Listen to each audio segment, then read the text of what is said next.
먼저 주신 말씀대로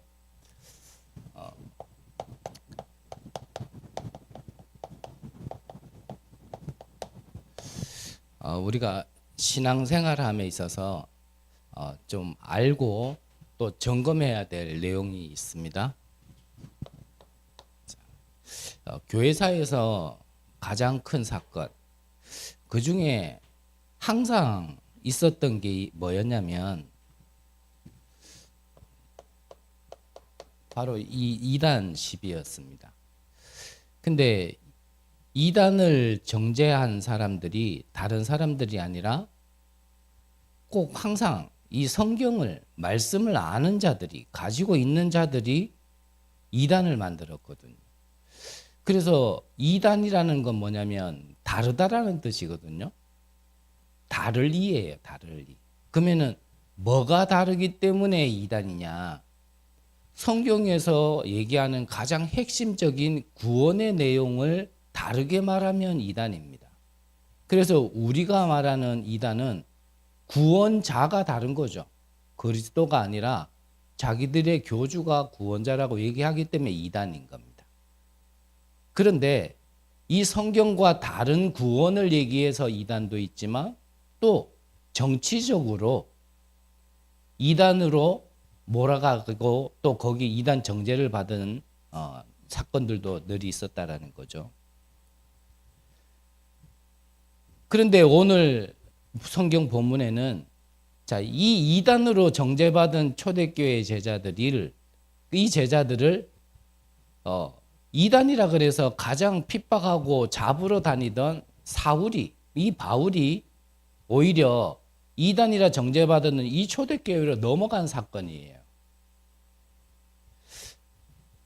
이단이면 가지 말아야 되는데 오히려 이단 잡으러 가던 자가 넘어갔으니 보통 일은 아니겠죠. 그리고 우리가 신앙생활함에 있어서 또 알고 점검해야 될 내용이 뭐냐면 왜 유대인들은 하나님의 말씀을 그렇게 철두철미하게 알고 지키면서도 왜 이 복음을 깨닫지 못했을까? 그 이유를 다른 거를 말씀하시지 않았고 이 한 단어로 얘기했습니다.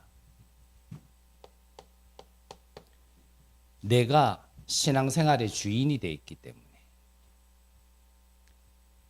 우리의 관점이다 그러죠. 내가 가진 게 무엇이냐에 따라서 똑같은 걸 봐도 항상 다릅니다. 내가 무엇을 가지고 있냐에 따라서 성경을 봐도요, 분명히 해석이 달라요. 어떤 사건을 봐도 마찬가지고 문제와 갈등 속에서도 내가 중심이 되어 있는 것과 하나님이 주인 되어 있는 것은요, 해석이 달라요. 보는 게 다르기 때문에 결과가 다를 수밖에 없다니까요. 그래서 우리의 신앙생활은 내가 아니죠. 내가 아니라 하나님이 중심이 돼야 되고 하나님이 주인 되어져야 되는 겁니다. 그래서 저 개인적으로는 신앙생활은 뭐냐? 신앙생활의 응답이라는 거는 내가 없는 게 신앙생활이에요. 내가 그리스도와 함께 십자가에 못 박혔나니 이제는 내가 산 것 아니요 내 안에 그리스도께서 사시는 것이라. 이제 내가 사는 것은 나를 사랑하사 자기 몸을 버리신 그리스도 안에서 사는 것이다. 이게 신앙생활의 가장 좋은 겁니다.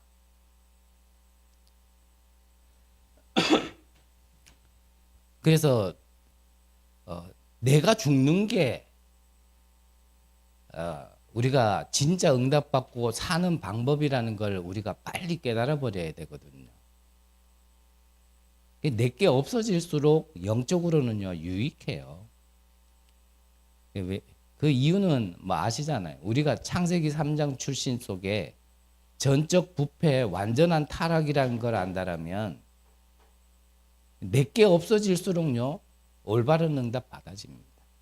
내게 사는 만큼 자꾸 뭔가 일이 안 풀리게 돼 있어요. 그래서 오늘도 한 분이 포럼을 하시는데 그분이 최근에 뭐 은혜를 못 받고 있는 어떤 흐름 속에 그런 포럼을 하신 게 아니거든요. 나는 은혜 받고 깨닫고 뭐 예배도 드리고 기도도 다 하는데, 그러면 그럴수록 발견되어지는 게 뭐냐면 내가 생각했던 게 맞다라고 생각했던 게 안 맞구나. 내 안에 아닌 것들이 자꾸 드러나지. 이런 포럼들을 쭉 하시더라고요. 그래서 사실은 그게 맞아요. 우리가 진짜 빛이 임하면 내 안에요 썩을 것, 망할 것, 안 될 것 보여지는 게 정상이지, 진짜 빛이 임했는데도 나는 아무것도 발견되어지지 않는다. 나는 잘하고 있는데 왜 그러지? 그래 생각하시는 분은 없겠지만, 혹여나 그렇게 생각이 든다라면 그건 아직까지 나를 발견 못한 거예요. 그럼 발견 못한 만큼 버릴 것도 없는 거예요. 바꿀 것도 없는 겁니다.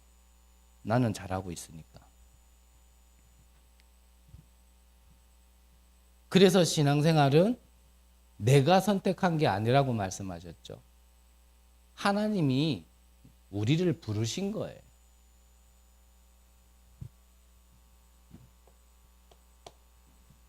그리고 또 하나가 뭐냐면, 그렇다라면 하나님이 나를 부르신 거라면, 내가 선택한 게 아니라 하나님이 나를 부르셔서 지금 하나님이 나를 통하여 하시고자 하는 게 있다라면, 우리의 기도와 질문은 그러면 하나님이 왜 나를 지금 부르셨냐, 이거를 질문을 자꾸 해야 된다고 말씀하셨잖아요.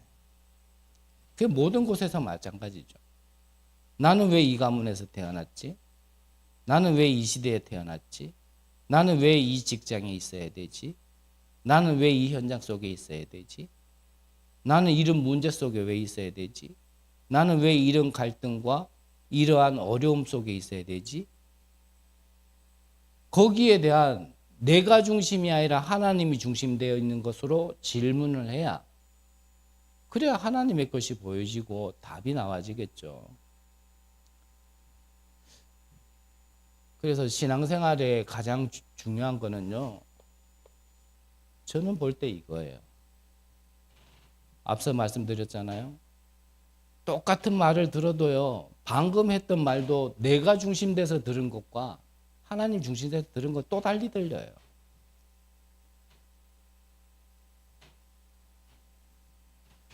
그러면 서론에서 주신 말씀이, 그래서 우리가 먼저 생각해야 될, 기억해야 될 세 가지.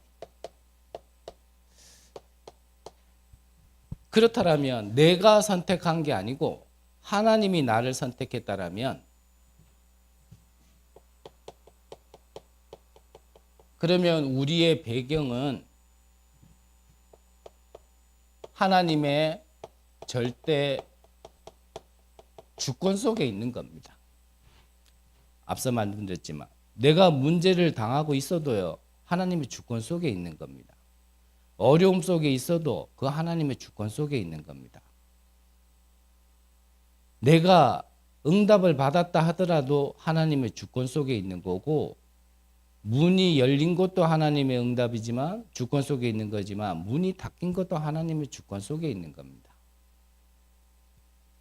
저는 그래서 또 말씀드리지만, 내게 합당하니까 할렐루야 되고, 내게 합당하지 않으니까 귀문 닫고 눈 가리고 내가 보고 원하는 거로만 가는 거는 저는 신앙생활 아니다, 나는 하나님 안 믿는 거다라고 좀 극단적으로 좀 이렇게 표현하고 싶은 부분이 있습니다.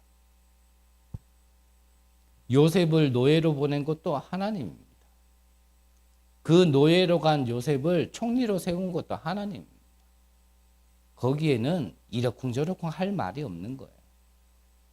높게 하는 것도 낮게 하는 것도, 응답 주시는 것도 안 주시는 것도, 문을 여는 것도 닫는 것도.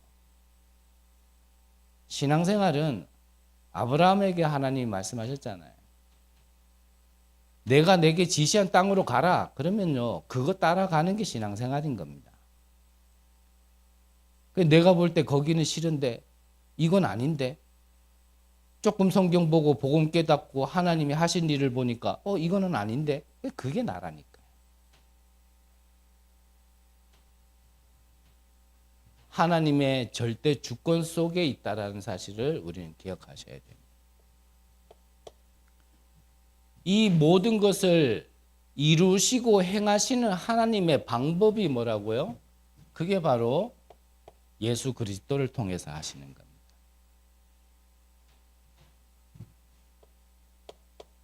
그리고 우리의 능력은 다른 능력이 아니죠.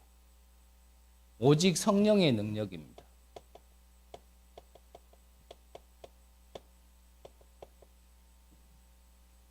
그리고 우리 인생의 모든 응답의 보증서가 좋은 책에 있는 게 아니라 성경에 있단 말이죠. 이번 주 구역공과 메시지에서 주신 거죠.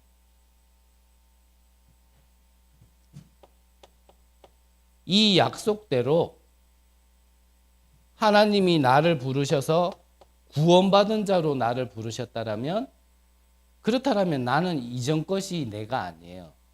새로운 피조물이 나죠. 그게 뭐냐면 구원받은 나가 바로 성전이다. 그래서 어떤 목사님께서 이 구원받은 나라는 정체성을 조금 전달하기 위하여 표현하신 것 중에, 말씀을 전달하시다가 앞에 있는 한 사람에게 지폐 있냐고 물어보더라고요. 그래서 그 당시에는 10,000원권이 제일 큰 지폐였기 때문에 10,000원짜리 하나 달라고. 10,000원짜리 하나를 딱 봤더니요, 그 10,000원짜리를 구겨요.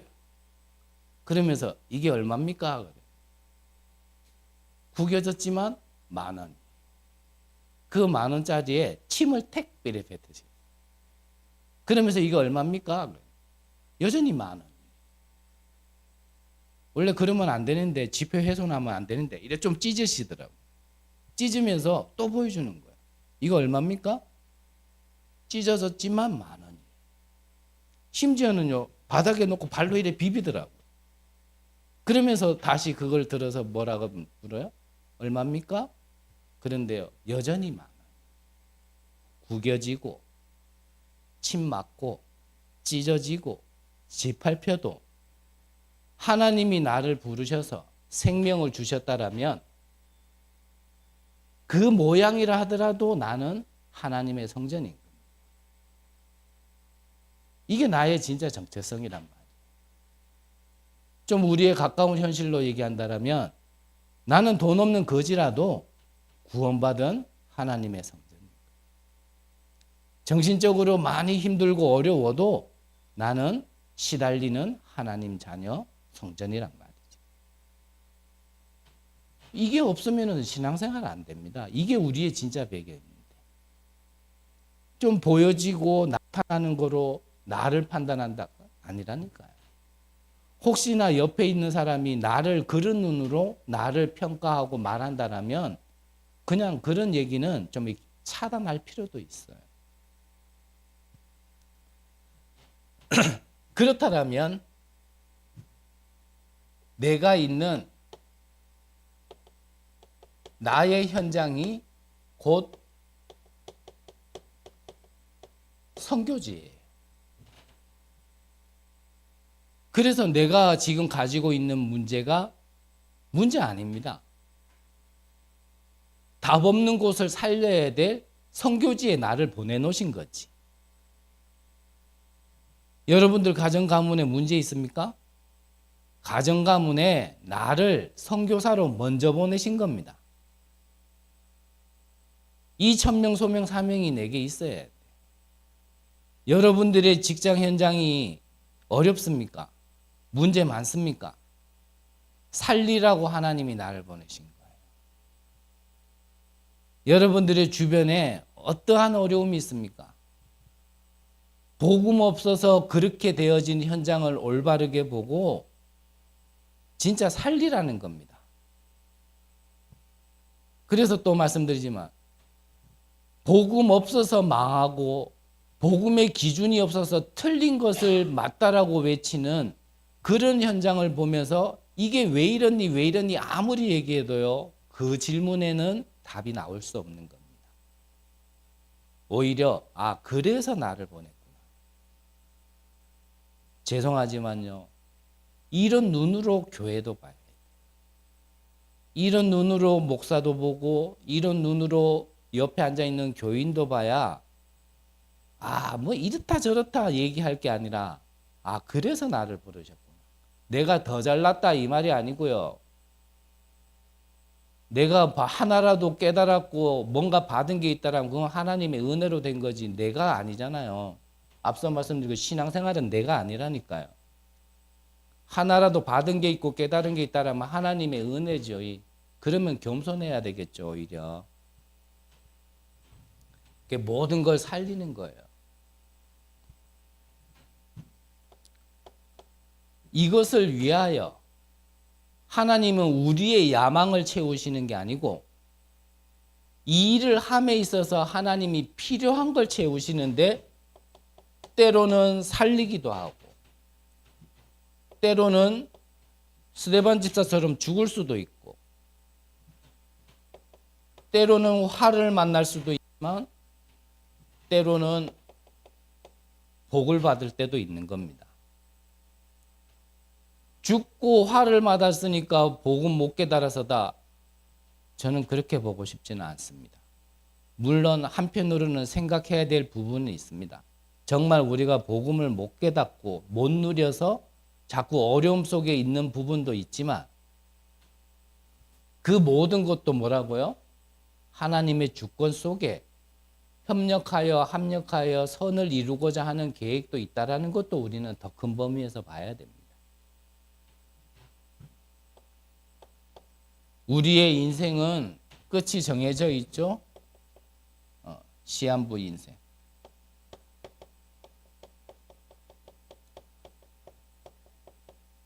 영원한 인생이 아니라 끝이 있습니다. 그 이후에는 내세가 있는데 천국과 지옥이 있는데 구원받은 우리에게는 예수 생명, 예수 능력이 있는 우리에게는 천국이 우리의 배경입니다. 그리스도 아닐 때는요, 본질상 진노의 자녀라니까요. 아무리 착하게 살아도 지옥 갈 수밖에 없죠.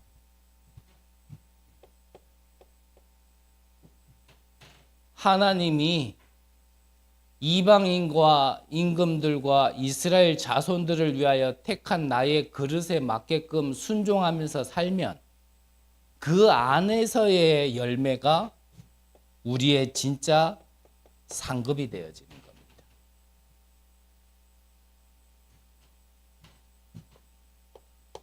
그러면 두 번째 기억해야 될 게 뭐냐면 예수님의 약속이. 무엇을 약속했습니까? 말세에 이런 일 저런 일 다 있을 거다. 하지만 그 모든 것들이 끝이 아니다. 언제가 끝이냐면 이 천국 복음이 모든 민족에게 전달된 그게 끝이다라고 분명히 말씀하셨고 약속하셨어요. 그러시면서 28장에 보면 하늘과 땅의 모든 권세를 내게 주겠다가 아니에요. 주었노니 그러므로 너희는 가서 모든 족속으로 제자를 삼아라. 아버지와 아들과 성령의 이름으로 세례를 줘라. 내가 세상 끝날까지 항상 너희와 함께 있으리라. 가끔 있으리라도 아니고 너희들이 영적 상태가 썸이 돼 있을 때만 함께 있으리라가 아니라 항상 함께 있으리라. 그러면서 마가복음 16장에는요. 너희가 귀신을 내어 쫓고 새 방언도 말하며 뱀도 집어도 올리고 독도 마시지만 해를 입지 않고 병든 자에게 손을 얹은즉 나으리라. 누구의 약속입니까? 저의 약속이면 들을 필요 없고요. 예수님의 약속이시라면 반드시 들으셔야 됩니다.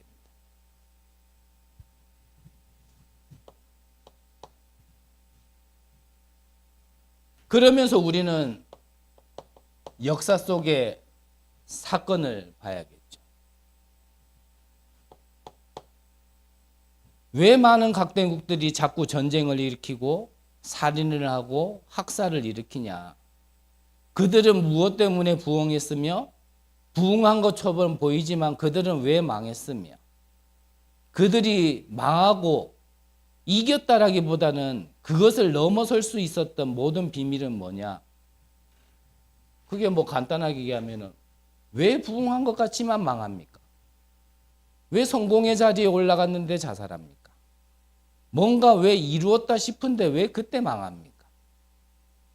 우리 주변에 너무 많이 알고 우리가 뉴스를 통해서 너무 많이 알죠. 저는 예쁘게 표현할 수 있는 능력은 없고요. 한 나라의 수장이 되어진다라는 것, 서밋이 되어진다라는 것 쉬운 일 아닙니다. 공부만 잘해서 되는 일 아니잖아요. 그런데 그 자리까지 올라갔는데 왜 자살을 합니까? 뭐 있는 일이니까 뭐 나쁘게 흠잡으려는 게 아니고 그 자리에 올라가면은 그 다음 코스가요. 당연히 그냥 가는 곳이 있어요. 왜 그러냔 말이에요.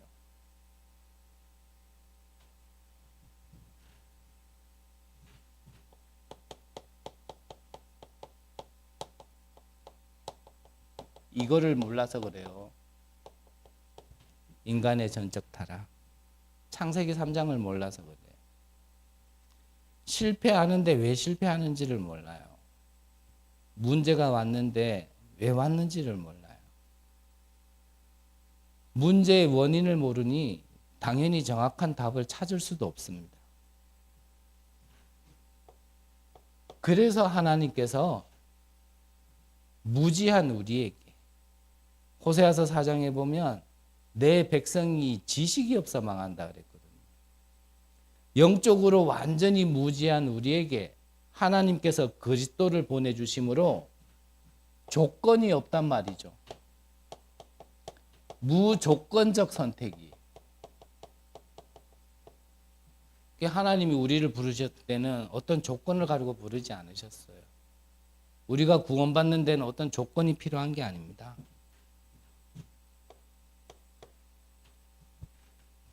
이 은혜 속에 우리가 속죄를 받았고요. 하나님이 주시고자 선택한 자는 그 은혜를 거부할 수 없는 게 불가항력적 은혜입니다. 그 부르신 사람의 모든 끝까지 하나님께서 인도하신다라는 게 성도의 견인이죠. 이거를 몰라서 힘을 가진 것 같지만 망하고 성공한 것 같지만 실패하고 저 넓은 드넓은 나라를 다 통일한 사람이 최초로 중국을 통일한 사람이 진시황이잖아요. 근데 그 진시황이 나라를 중국을 다 통일하고 나서 그 개인이 영생을 누리려 했지만 영생 못 누렸습니다. 그 나라를 세우고 자기가 왕자리에서 있었던 시간마저도 불과 몇 년 안 돼요. 그 세워진 나라마저도요. 대단한 나라인 것 같지만 그 나라도 결국 15년밖에 안 갔어요. 근데 전 세계 모든 나라가 그렇잖아요. 복음이 들어가가지고 부흥된 줄도 모르고 인간이 하나님을 잊고 교만해져서 저 영국에서는 뭐라 그랬습니까? 영국에는 해가 지지 않는다. 안 망할 거다 이 말이었거든요. 근데 그렇지 않다니까.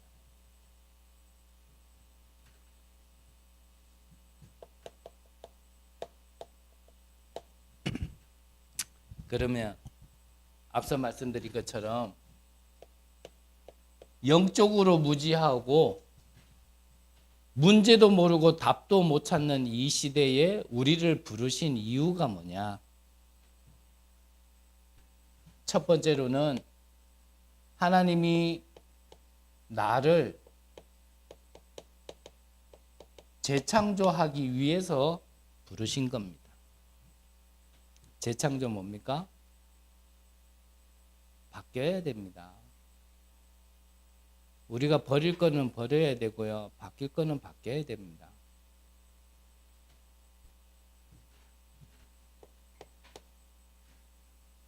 사도 바울은 스데반 집사가 죽음을 당하면서 전달했던 메시지를 들었습니다. 그게 뭡니까? 바로 예수가 그리스도라는 거였습니다. 사도행전 5장에 보면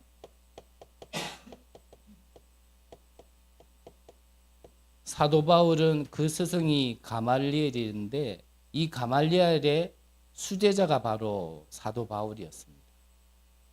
사도행전 5장에 이 가말리엘이 뭐라 그랬냐면 저것이 사람에게서 난 거라면 무너질 것이고 하나님에게서 난 것이라면 누구도 무너뜨릴 수 없다. 그걸 알기 때문에 가만히 놔두는 거예요. 다시 한번 말씀드리지만요. 사람에게서 난 거면 무너진 거기 때문에 왈가불가할 필요 없어요. 왜 이러니 저러니. 뭐 필요한 말이고 말할 수 있고 우리에게는 입이 있으니까 얼마든지 말할 수 있지만 그 말이 하나님이 하시는 거에 영향을 주지는 못합니다.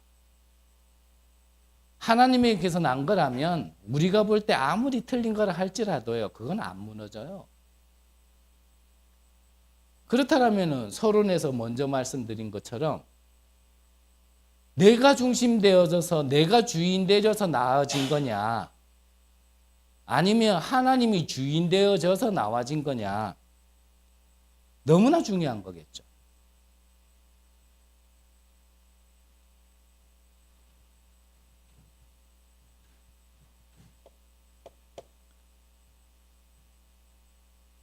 이 사도 바울이 이 다메섹에서 자기에게서 난 것이 무너지고 하나님에게서 나와진 것을 받았는데 그게 뭐냐면 여기서 그리스도를 만난 겁니다. 예수님이 베드로에게 약속하셨잖아요. 내가 내 교회를 내가 세우겠다라고 말씀하셨어요. 그것만이 안 무너지는 겁니다. 왜 신앙생활을 한다고 하는데 안 되냐? 저를 포함하여 여러분들 중에서도 왜 나는 신앙생활을 10년, 20년 했는데도 왜 제자리 곤뱅일까? 뭔가 될 듯 한데 아예 안 보이는 것도 아닌데 이제는 뭔가 길도 보이는 것 같고 이제 이렇게 하면 되겠다 싶기도 한데 근데 왜 거기서 벗어나지를 못하고 제자리를 도는 듯한 책바퀴 도는 듯한 이런 게 계속 반복될까? 다른 거 아닐 겁니다. 그런 시간들이 헛된 시간은 아니겠지만 다른 것을 나에게 자꾸 쌓는 시간이 아니고요. 무너지지 않는 그리스도의 반석을 내게 자꾸 쌓는 시간일 겁니다. 그래서 제가 청소년 때 말씀드렸잖아요. 친구 집에 구들장, 옛날에는 그 불 때면은 그 불연기로 그 구들장이잖아요. 그걸 드러내고 당시에는 최신식이었어요. 보일러를 놓은 거예요. 물관 이래 깔아가지고. 그거를 한다고 돌과 흙을 채우면은 용돈 준다 하시길래 열심히 갖다 퍼다 날랐죠. 근데 그 아버지께서요. 물조리를 갖고 와서 그 위에 물을 이렇게 쭉 부니까 그 양만큼 채워진 것 같은데 그게요. 쑥 꺼지는 거예요. 그래서 우리는 실망한 마음에 다시 흙과 돌을 캐가지고요. 또 붓고. 근데 물 부니까 또 내려가. 또 채우고 물 붓고. 몇 번만 하니까요. 그 다음에는 아무리 물을 부어도 안 내려가는 거예요. 거기다가 보일러를 놔야 그 위에 사람이 살면 그 다음에 바닥이 안 무너지는 겁니다.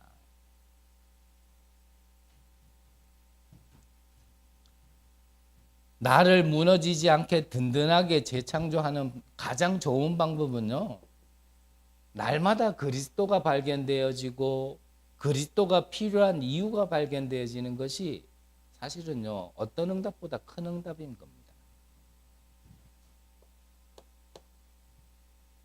이런 내가 이제는 우리의 가문을 살리고 나라를 살리기 위한 사명 속에 부름받은 겁니다. 오늘 15절에 보니까 사도 바울을 이방인과 임금들이라 그랬습니다. 누굽니까? 당시의 서밋들이죠. 그리고 이스라엘의 자손들을 위하여 그랬습니다. 이것을 위하여 택한 나의 그릇이다 그랬습니다. 이것이 우리의 사명이어야 되는 겁니다.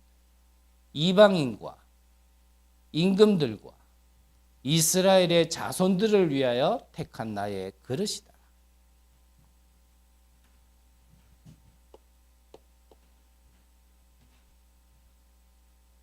성경에 보면 성경대로의 응답받았던 렘넌트들은 당시에 왕들 앞에 섰다 그랬습니다.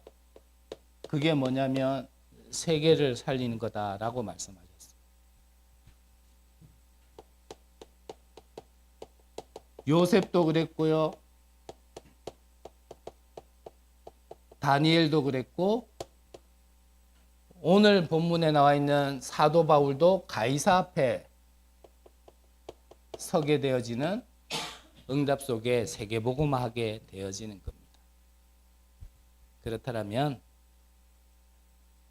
다시 한번 우리는 올바른 질문을 해야 됩니다. 하나님이 나를 왜 부르셨는가? 내 주변을 보면서 나를 왜 부르셨는가? 나는 왜 이 가문 속에 부르셨는가? 내가 택한 거 아니거든요. 나는 왜 이 직장에 있는가? 나는 왜 이 지역에 있는가? 나는 왜 이 현장에 있는가? 다시 한번 거듭 죄송합니다. 왜 나는 이 꼬라지인 교회에 있는가? 나는 왜 이런 목사여야 되는가? 그게 문제로 본다라면 우리는 모두 죽는 거고요. 그게 응답으로 보인다라면 그걸 붙잡고 기도하는 사람을 통하여 모두가 살아나게 될 겁니다. 그게 나에게 있으면 진짜 나에게 하나님의 말씀이 들리기 시작합니다. 아, 이것 때문에 나를 부르셨구나. 내가 어려움과 고통 속에 있었던 것 같고 답답하고 흑암 속에 있었는 것 같지만 아, 그래서 나를 거기서 건져내어 이 기이한 빛을 선전하기 위한 전도자로 부르셨구나. 여러분들이 이렇게 정리가 되어진다면 그렇게 정리되어진 한 사람 때문에요. 모든 흑암은 무너지고 모든 응답이 와지는 겁니다.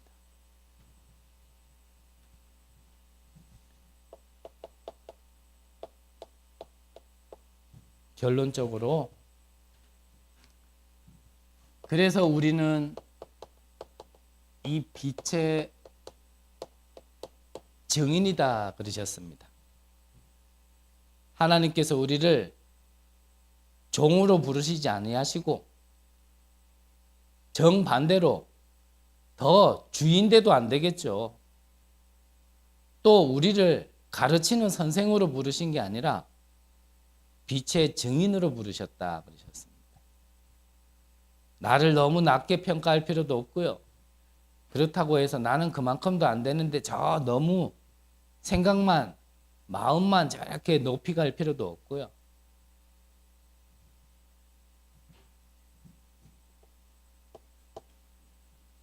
나를 빛의 증인으로 부르셨다라면 앞서 말씀드린 것처럼 그때부터는 말씀도 그렇고요. 여러분들이 보는 것, 듣는 것, 읽는 것 모든 것이요. 그 언약을 이루기 위한 편집이 되기 시작할 겁니다. 그래서 좀 시간이 자꾸 가지만 24라는 건 다른 거 아니거든요. 저는 이게 24라고 보입니다. 하나에 맞고 틀리고는 나중에 좀 얘기할 부분이고, 하나에 24 하는 사람은요, 어디 가도 그게 보입니다. 근데 내가 뭐 해야 될지 모르는 사람은요, 아무리 좋은 걸 듣고 아무리 축복된 자리에 있어도 그거 안 들려요. 안 보여요. 근데 나의 24가 있으면 보인다니까요.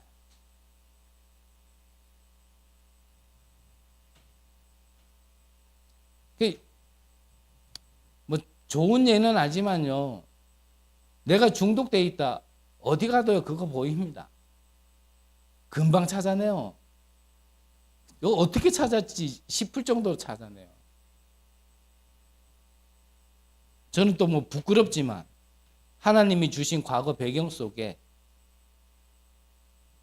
예전에 제가요, 어렸을 때 저는 확실히 귀신 들렸는 게 맞는가 봐요. 잠시 손버릇이 안 좋을 때가 있었어요. 일반적으로 도둑놈이라 하면 돈이나, 저는 폐물까지 손댄 적 없습니다. 어떤 귀중하고 가치가 있는 물건을 훔치려면 찾아야 될 거 아니에요. 저는 찾은 적이 없어요. 진짜 죄송한데 그냥 그 방이나 공간에 들어가서 걔네 스캔을 쭉 하면 어디 있겠다가 보였어요. 귀신 들린 거 맞죠?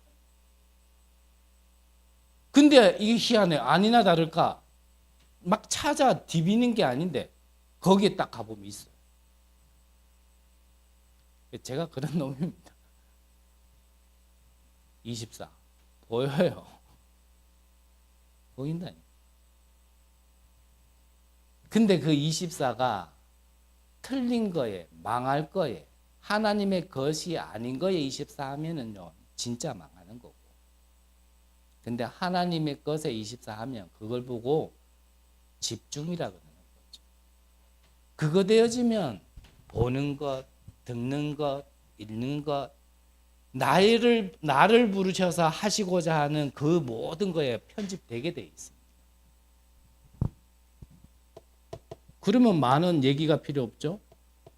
그러면 이제 그게 설교를 하기 시작하는 거예요. 현장에 맞도록 디자인하는 거죠. 이거 하고 있는 가운데 나도 모르게요, 내가 자꾸 성장하고 있는데 어떻게 성장하냐면 237과 5천 종족을 살릴 수 있는 이 성장을 내가 자꾸 하고 있다니까. 그래서 우리가 보이지 않는 근본적인 부분을 놓치지 않고 있다라면 이 뒤에 와질 응답은 사실은 따라와지는 거죠. 그래서 주인 바꾸지 마세요. 내게서 나와진 거는 아무리 좋은 거라도요, 무너지게 돼 있습니다. 반면 하나님의 세계에서 나와진 거라면 그 누구도 그거 막을 수 없습니다. 우리가 진짜 신앙생활함에 있어서 이 부분이 점검이 안 되어진다라면 제가 많은 사람을 본 거는 아닙니다. 뭐 하나님 믿는다는 사람을 다 만나본 것도 아니고 그냥 제가 본 거 안에서 제 개인을 포함해서 경험한 거를 바탕으로 말씀드린다면 정말 교회 잘 섬기고 정말 중심 있게 하시는 분들이 어느 날 무너지는 걸 저는 너무 많이 봤거든요.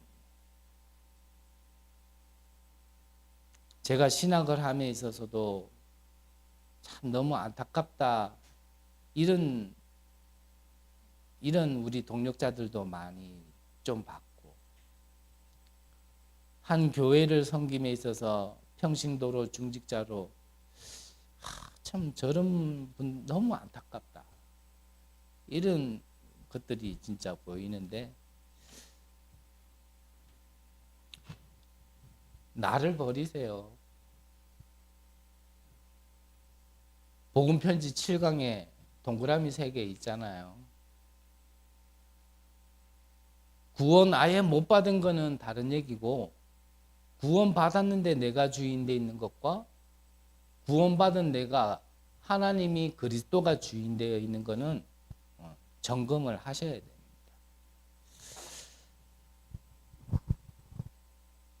저와 여러분들에게